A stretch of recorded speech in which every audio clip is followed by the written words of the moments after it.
यह एक दोस्ताना चेतावनी है कि यह फिल्म सच में डरावनी है और उत्तरी अमेरिका की सबसे ज्यादा कमाई वाली हॉरर फिल्म है। यह स्टीफन किंग के उपन्यास इट के दूसरे भाग पर आधारित है, जिसमें वह जोकर शामिल है जिसने कई लोगों को डराया था। आज वह फिर से आ गया है। 27 साल पहले 7 दोस्तों ने मिलकर उस जोकर को एक गहरे कुएं में मार दिया था, जिसमें कई लाशें तैर रही थीं। लेकिन इस शापित छोटे शहर में जोकर को पूरी तरह खत्म नहीं किया जा सकता।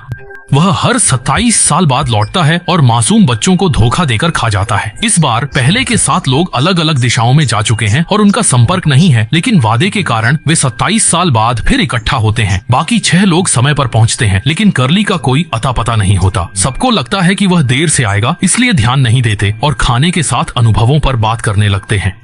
तभी अचानक एडी को बिस्कुट में एक कागज का टुकड़ा मिला। फिर बिली, रिची, छोटा मोटा और छोटा काला, यहाँ तक कि छोटी सुंदर को भी मिला। वे चौंक गए, इसलिए कागजों को हुआन माओ शराब के नशे में सड़क पर घूम रहा था और एक कठिन व्यक्ति से सामना हो गया, जिसने उसे सीधे मुक्का मारकर गिरा दिया।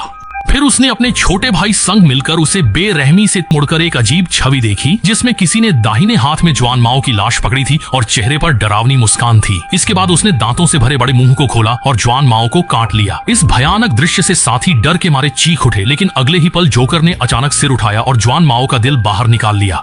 इस बार साथी पूरी तरह टूट गया। वह बार बार जुआन माओ का नाम पुकारता रहा, लेकिन जोकर आराम से अपने सामने के भोजन का आनंद ले रहा था। जैसे ही लाल गुब्बारा धीरे धीरे ऊपर उठा, वह भी रात के अंधेरे में गायब हो गया। जुआन माओ पहला नहीं था जो मरा और न ही आखिरी। कुछ ही दिनों में जोकर के हाथों कई लोग मारे गए। या तो उन्हें चूस लिया गया या फिर जोकर ने उन्हें जिंदा खा लिया। वह नदी देखने में शांत लगती है, लेकिन पहले से ही खून और अवशेषों से भरी है। दुआन बी ने जब शाओहेई से हाल की भयानक घटनाओं के बारे में सुना तो सभी के दिलों में अनजाने में डर भर गया। वे अब जवान नहीं रहे, इसलिए स्वाभाविक रूप से चिंताएं थीं। जैसे ही वे तय करने की कोशिश कर रहे थे कि क्या करना है, मेज पर रखी बिस्कुट अचानक की ओर बढ़ने लगे। कुछ चमगादड़ बनकर उड़ने लगे। 2.5 मिनट में पार्टी पूरी तरह अस्त व्यस्त हो गई। छोटे काले ने यह देखा तो कुर्सी उठाकर राक्षस पर मारी, लेकिन असर नहीं हुआ। जब कर्मचारी शोर सुनकर आए तो उन्होंने छोटे काले को उन्मत्त देखा। भीड़ को अब जाकर समझ आया कि रिची, एडी और शाओमी ने सोचा कि शहर में कितने भी लोग मरे, इसका उनसे कोई लेना देना नहीं है, इसलिए वे मुड़कर चले गए। केवल बिली और शाओमी वहीं रुके रहे। अंत में शाओमी ने बिली को बताया, 27 साल पहले जोकर को हराने के बाद से मैं उसकी उत्पत्ति और उसे पूरी तरह से नष्ट करने के तरीकों की जांच कर रहा था। अब मुझे कुछ सुराग मिले हैं। सैकड़ों साल पहले एक उल्का पृथ्वी पर गिरी थी, जिसमें एक भयानक राक्षस था। वह मानव के डर को खाता था और जितना अधिक डर होता वह उतना ही शक्तिशाली बनता। पूरी तरह से बनकर वह किसी भी रूप में बदल सकता था। पक्षी, जानवर, राक्षस, भूत, प्रेत। उसके मारने के तरीके भी बेहद क्रूर थे। चाहे आप कोई भी हो, अगर वह आपको देख ले तो आपके पास केवल एक ही। उस स्थिति में उसे एक बार में मारा गया। दूसरा यह कि उसे धीरे धीरे उन्होंने अपनी जान जोखिम में डालकर उसे बंद करने की कोशिश की। अंत में वे असफल रहे, सौभाग्य से।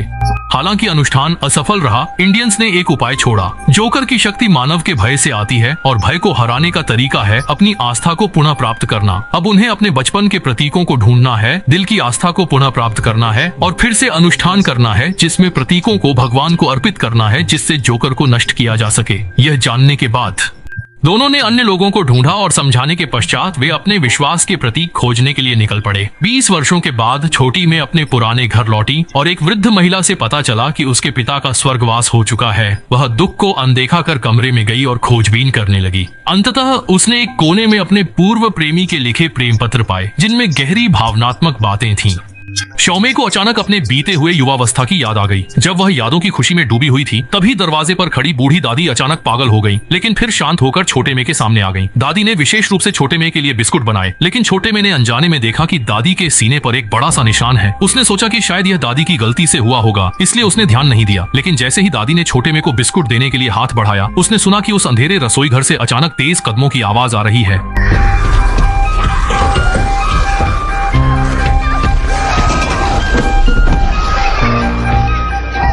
यह देखकर शाओमी ने पूरी ताकत से भागने की कोशिश की, लेकिन जैसे ही वह दरवाजे के पास पहुंची, उसके पीछे एक अजीबोगरीब आदमी आ गया। वह अजीब बातें कर रहा था और अजीब हरकतें कर रहा था। अंत में उसने अपने चेहरे की त्वचा को भी काट दिया। उसके हाव भाव बिल्कुल जोकर की तरह थे। शाओमी डर के मारे रो पड़ी और फिर जल्दी से अपने पीछे का दरवाजा खोलकर वहां से भाग निकली। वहीं दूसरी ओर रिची अपने बचपन के गेमिंग हॉल में पहुंच गया।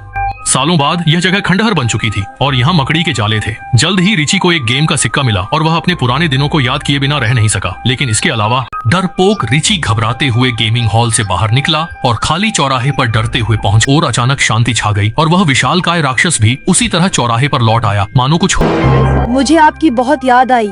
फिर जोकर ने गुब्बारा हाथ में लेकर धीरे धीरे मूर्ति से नीचे उतरना शुरू किया। आसपास के लोग जैसे नियंत्रित हो गए हों, जोकर के कदमों का अनुसरण करते हुए अजीब नृत्य करने लगे। रिची इस दृश्य से इतना डानक भाई की मदद की आवाज आई। बिली का प्रतीक थी खोजली। फिर बिली तय जगह पर पहुंचा और अन्य लोगों से मिला। इस दौरान बाकी तीनों ने भी अपने प्रतीक खोज लिए, इसलिए वे तुरंत पुराने कुएं की ओर चल पड़े, जहां वे जोकर को ढूंढकर खत्म करने की योजना बना रहे थे।